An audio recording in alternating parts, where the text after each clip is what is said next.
America పోయిండు వచ్చిండు 15 August నాడు స్పీచ్ ఇచ్చిండు. నేను వింటా ఉంటే నిన్న ఏమైనా మంచి ముచ్చట్లు చెప్తాడేమో ముఖ్యమంత్రి అని. చాలా విచిత్రమైన విషయం చెప్పిండు. బాక్రా నంగల్ ప్రాజెక్టు తెలంగాణలో ఉంది. మాకు తెలియదు ఇన్ని రోజులు. మేము పిచ్చోళ్ళ లెక్క ఆడిపోతున్నాం ఉత్తర భారతదేశానికి.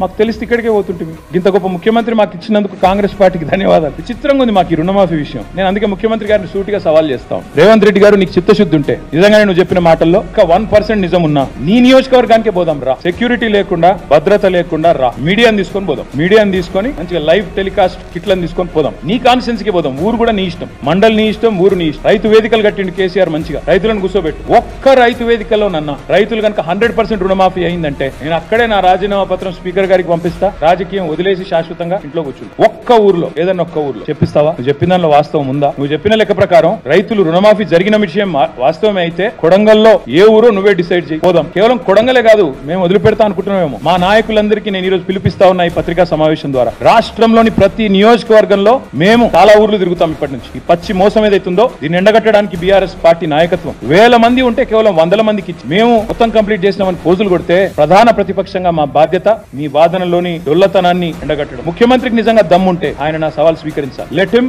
Accept this challenge. ఏ కాన్స్టిట్యున్సీకైనా పోదాం, నీ ఇష్టం. సొంత ఊరు కొండారెడ్డిపల్లికైనా పోదాం. ఆ ఊళ్ళో అయినా 100% రుణమాఫీ అయిందా నువ్వు రుజువు చేయి.